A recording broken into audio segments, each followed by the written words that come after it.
Hello students, तो welcome to next lecture of 2025 PYQ series. ये है हमारा part 2 on the topic rotational dynamics. पिछले लेक्चर में हम लोगों ने 14 क्वेश्चंस डिस्कस किए थे। अब हम लोग आगे के 14 क्वेश्चंस डिस्कस करेंगे। टोटल 42 क्वेश्चंस आए थे, तो इस लेक्चर में टोटल 14 क्वेश्चंस है। तो पार्ट 3 अगला वीडियो रहेगा। Okay, so without wasting our time will start with our 15th question. 3 spheres each of mass m and radius r are placed as shown in the figure. Consider axis y dash, है ना, which is touching two spheres and passing through the diameter of the third sphere. The moment of inertia of the system consisting of these three spheres about y axis is y dash axis is. पहला, दूसरा, तीसरा sphere है, इसके ये centre से जा रहा है और इन दोनों के ये टेंजेंट से जा रहा है ना। तो हमको जो टोटल मोमेंट ऑफ इनर्शिया निकालना है सिस्टम का, वो रहेगा I1 plus I2 plus I3। ठीक है, अब I1 क्या रहेगा, इसका पहले वाले का मोमेंट ऑफ इनर्शिया, वो तो सेंटर से जा रहा है, तो उसका रहेगा 2/5 mr²। और 2 और 3 के लिए टेंजेंट है, टेंजेंट के लिए कितना होता है 7/5 mr², लेकिन ऐसे 2 है इसलिए मल्टीप्लाइड बाय 2, तो ये 2 7 14 प्लस 2 16/5 mr²। तो करेक्ट आंसर आ गया यहाँ पे option C for question number 15। Question number 16. The moment of inertia of a ring about an axis passing through its center and perpendicular to its plane, है ना, passing through center and perpendicular to its plane is I. It is rotating with angular velocity omega. Another identical ring is gently placed on it so that their center coincides. If both the rings are rotating about the same axis, then the loss in kinetic energy, हाँ, loss in kinetic energy पूछा है। ठीक है, तो देखो अब यहाँ पे पहले एक रिंग थी ऐसी, है ना, ये रोटेट हो रही थी ओमेगा एंगुलर स्पीड से, इसका मोमेंट ऑफ इनर्शिया आई है। तो इनिशियल काइनेटिक एनर्जी कितनी थी, हाफ आई ओमेगा स्क्वायर। ठीक है, अब इस रिंग के ऊपर, है ना, हम लोग एक और रिंग रख देंगे ऐसी।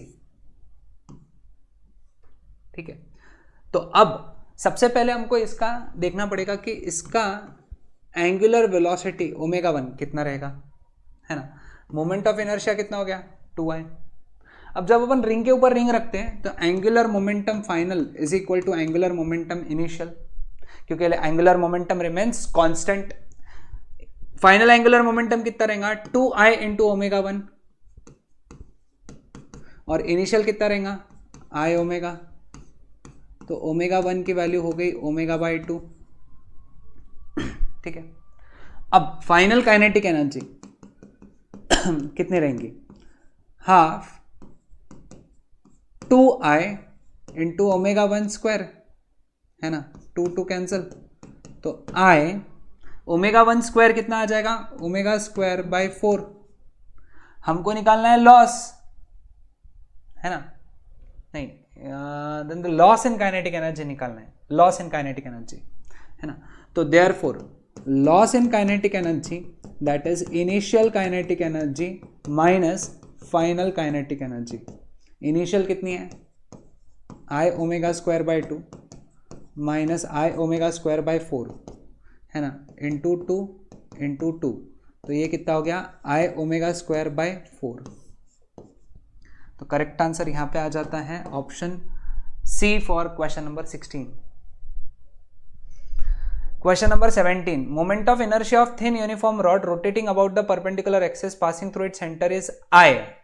If the same rod is bent in the form of ring, then its moment of inertia about the diameter is I1. Okay. If I1 is x times I, then the value of x is. ठीक है, देखो यहाँ पे सबसे पहले ये एक rod था। सपोज इसका जो लेंथ है ना, वो है L और इसका मास है m, ये ऐसा रोटेट कर रहे हैं, तो I का वैल्यू कितना हो गया ml² बाय 12। फिर हम लोगों ने इसकी रिंग बना दी, तो इसका मास m ही रहेगा यहाँ पे, लेकिन इसका जो रेडियस है r, तो उसका रिलेशन l के साथ में क्या होगा 2πr is equal to l, क्योंकि उसकी जो लेंथ है, रॉड की लेंथ सरकमफरेंस हो जाएंगी, रॉड की लेंथ सरकमफरेंस, तो l का वैल्यू कितना हो गया L/2π।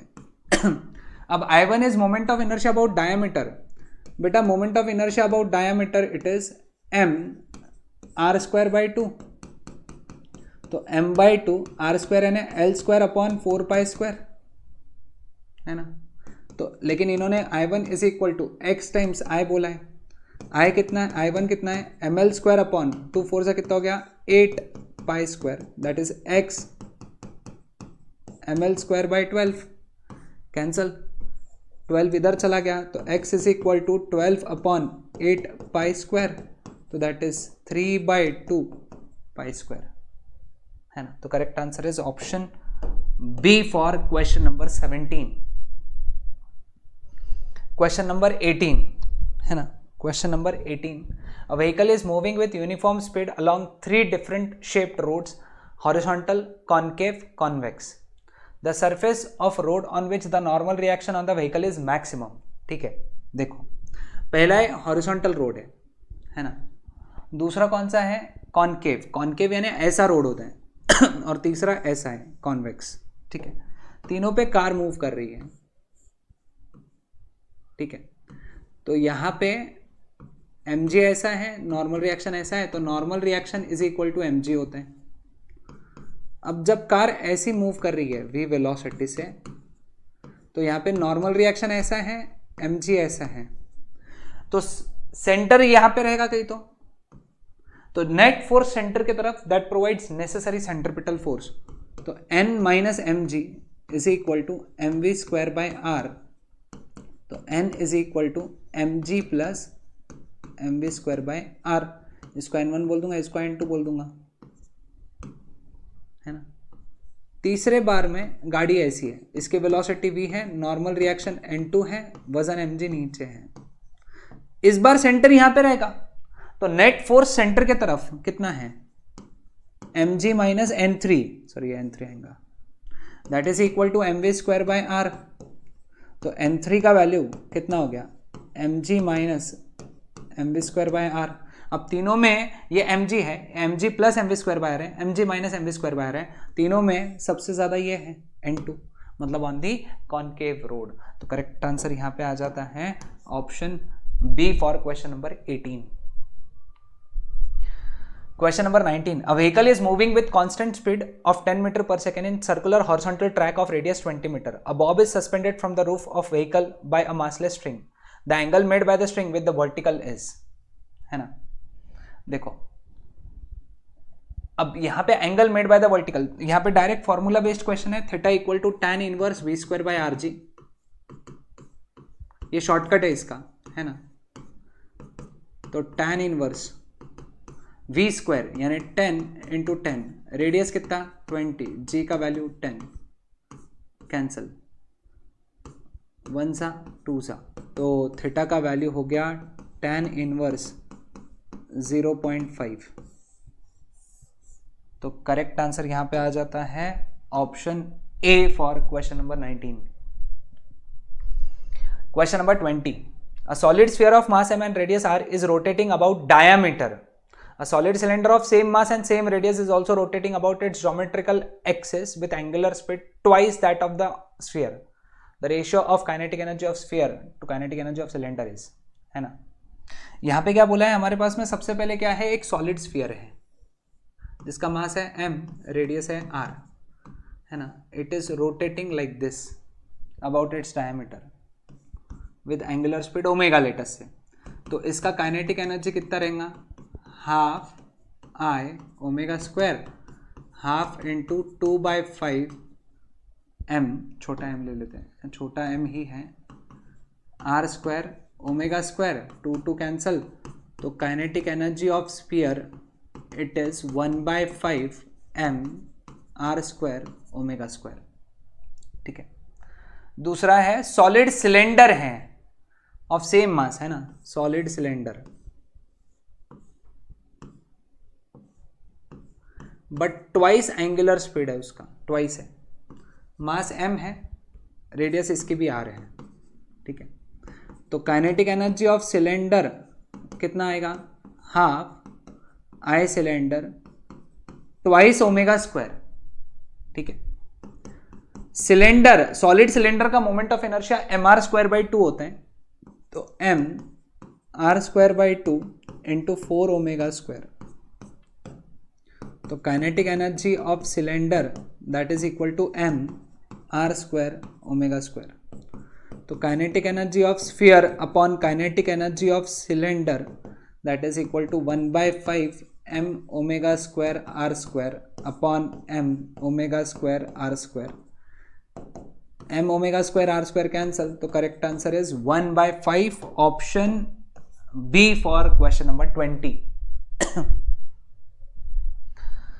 Question number 21. Solid sphere or thin walled hollow sphere have same mass and same material. Which of the following have greater moment of inertia about diameter? ठीक है, IH is moment of inertia of hollow sphere, IS। देखो material same है, mass same है, ठीक है, material भी same, मास भी same, तो बोले मोमेंट ऑफ इनर्शिया किसका ज्यादा रहेगा, ठीक है। अब अगर हम लोग देखें यहाँ पे, अब देखो एक बात ध्यान में रखो, यहाँ पे सेम मास है ना, मास अगर कांस्टेंट है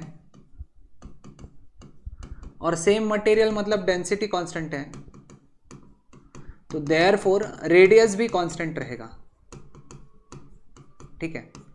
तो हॉलो स्फीयर का moment of inertia 2/3 mr square होता है, विच इज 2/3 यानी 0.67 mr स्क्वायर हुआ, और सॉलिड स्फीयर का ये 2/5 mr स्क्वायर होता है, विच इज 2/5 यानी 0.4 mr स्क्वायर होगा। तो सॉलिड स्फीयर का मोमेंट ऑफ इनर्शिया कम रहता है हॉलो स्फीयर से के कंपैरिजन में, ठीक है। हॉलो स्फीयर का ज्यादा है, सॉलिड स्फीयर का कम है, तो correct answer is option C for question number 21। Question number 22। A car is driven on a banked road of radius of curvature 20 meter with maximum safe speed. In order to increase its safety speed by 20% without changing the angle of banking, the increase in the radius of curvature will be, है ना। अब देखो यहाँ पे speed अपने को 20% से बढ़ाना है ना, then increase in the radius पूछा है, इंक्रीज इन रेडियस पूछा है, ओके। अब ध्यान दो यहाँ पे, अब ओरिजिनल स्पीड कितनी है, okay sorry, original radius of curvature कितना है 20 मीटर। नया स्पीड दैट इज 20% से इंक्रीज किया, मतलब 120% कर दिया, 20% का इंक्रीज, कोई भी चीज 100% होती है, 20% का इंक्रीज है ना 120%, विच इज 1.2 टाइम्स v1, है ना। अब एंगल ऑफ बैंकिंग भी कांस्टेंट रखना है, tan theta is equal to v square by R G, तो v square is equal to R G tan theta. अब जिनको भी गोला करूंगा वो सब कांस्टेंट है ना, g कांस्टेंट है, tan थीटा कांस्टेंट है, तो we can say that r it is directly proportional to v square, r2 upon r1 that is equal to v2 upon v1 whole square.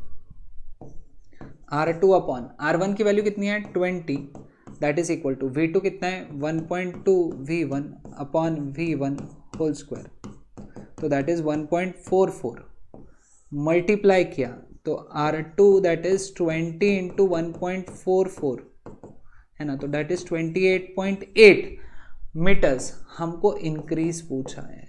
Increase रहेगा R2 minus R1, 28.8 minus 20 that is 8.8 metres.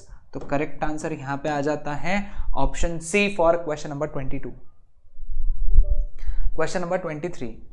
A thin metal wire of length L and mass m is bent to form a circular ring as shown in the figure. The moment of inertia about x dash is. Okay. अब देखो यहाँ पे ये इसका suppose radius जो है ये है r, तो मैं यहाँ पे लिख सकता हूँ कि इसकी लेंथ जो है ये है पाई r, तो r is equal to l by pi, ठीक है। अब ये ऐसा घूम रहा है, देखो इस एक्सिस के अबाउट ऐसा घूम रहा है, so it is rotating about diameter, है ना, रिंग अबाउट डायमीटर। फॉर्मूला क्या है m r स्क्वायर बाई 2, है ना। रिंग के लिए अबाउट डायमीटर कितना होता है m r स्क्वायर बाई 2, है ना, तो मैं m बाई 2 लिखूंगा, that is l square by pi square, तो correct answer it is ml square by 2 pi square. तो करेक्ट आंसर यहां पे आ जाता है option C for question number 23। Question number 24. A solid cylinder of mass m and radius r is rotating about its geometrical axis. A solid sphere of same mass and same radius is also rotating about its diameter with an angular speed half that of the cylinder, है ना। तो the ratio of kinetic energy, भाई इस तरीके का question हम लोगों ने किया ही है। Solid cylinder about its geometrical axis, उसका काइनेटिक एनर्जी जो रहेगा, काइनेटिक एनर्जी सिलेंडर का, that is half I omega square half mr square by 2 omega square, तो it is mr square omega square by 4। लेकिन kinetic energy of solid sphere ये रहेगा half I, बेटा उसका जो एंगुलर स्पीड है वो है हाफ, ऐसा उन्होंने बोला है about its diameter with angular speed half that of the cylinder.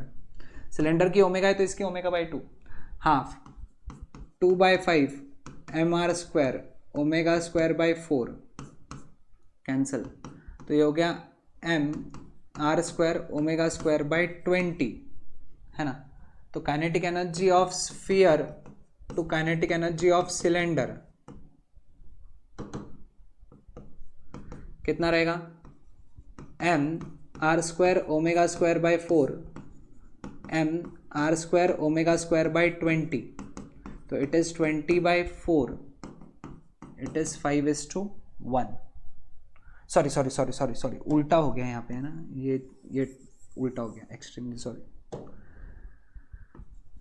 mr square omega square by 20 upon mr square omega square by 4, तो इट इज 4/20, तो आंसर इज 1/5।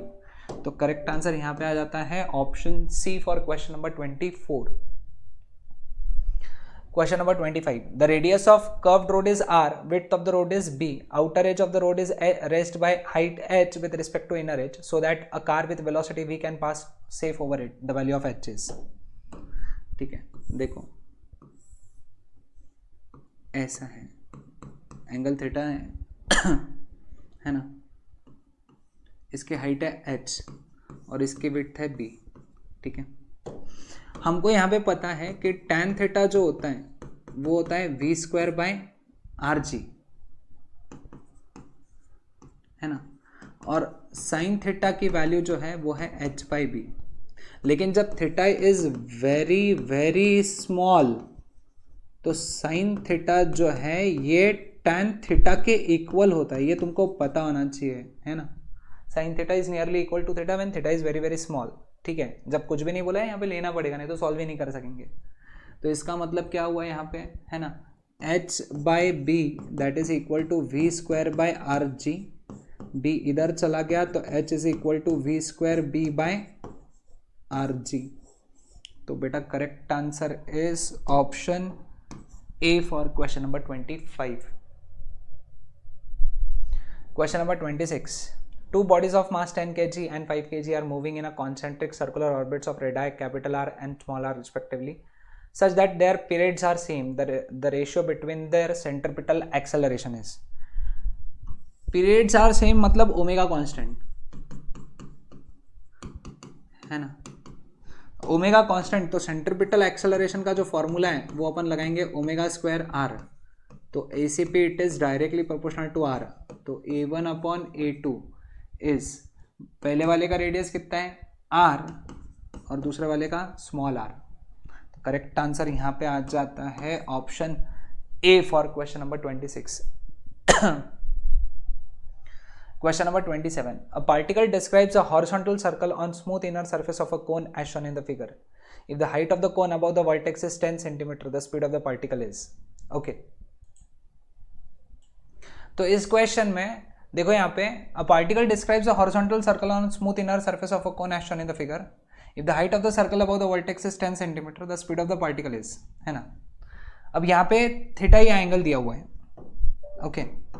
अब यहाँ पे देखो ये पार्टिकल घूम रहा है बोले सर्कल में, तो ये हो गया इसका नॉर्मल रिएक्शन, है ना। हम लोग अगर देखें ध्यान से ये थीटा है तो ये हो गया 90 माइनस थीटा, तो ये हो गया थीटा, ठीक है, ये क्या हो गया थीटा।